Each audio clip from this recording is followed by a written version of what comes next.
But Chinese people believe it's not about how we talk about ourselves, but also about we have a good track record as a peaceful country, like the Asian tributary system, like the ancient Admiral Zheng He's voyages into the South China Sea to the East Africa. So we believe we have a good record, and how could we reconcile this with your theory? Well, you can't reconcile that with my theory. And I believe if you look at Chinese history closely, you see that China has behaved according to the dictates of power politics. The fact is, you don't survive in the international system if you don't worry about the balance of power.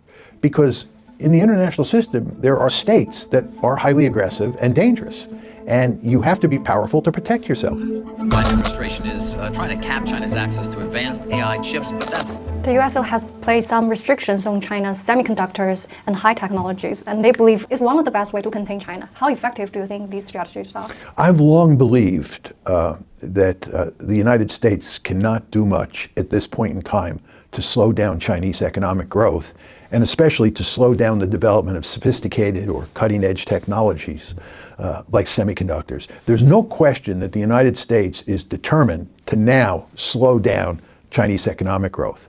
I think that might have been possible in the 1990s. It might have been possible in the early 2000s, but that didn't happen, and it's too late now. And I would bet that the Chinese overcome the American effort to damage the Chinese economy more than the American economy is damaged as a result of these, sanctions and tariffs and what have you.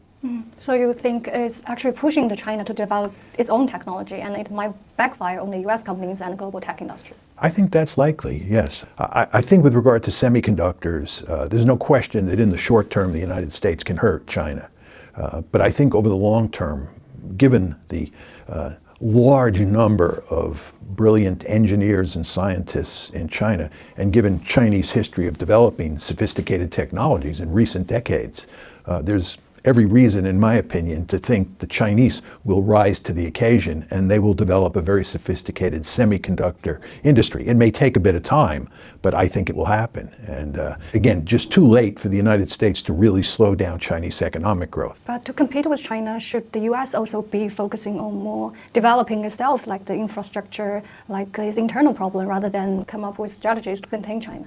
Well, those things go together. You want to do both. The United States definitely has to contain China.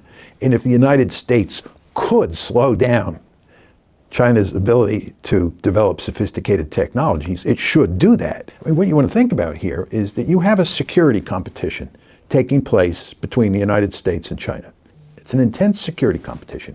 It has a military dimension, but it also has an economic dimension. And that economic dimension mainly involves sophisticated technologies. And that will continue for the foreseeable future. Will it lead to a hot war? I would make 2 points. What doesn't kill you makes you stronger, right? Essentially, China is not worried about the US sanctions, especially in the high-tech sector.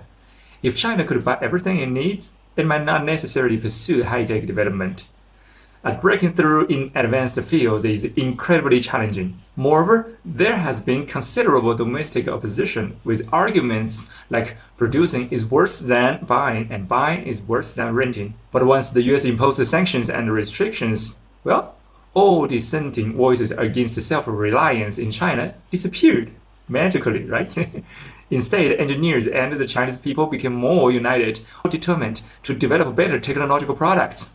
In the short term, China may face some difficulties, but in the long run, US sanctions act like a sparring partner, ultimately pushing China to become even stronger. Follow me for part 3.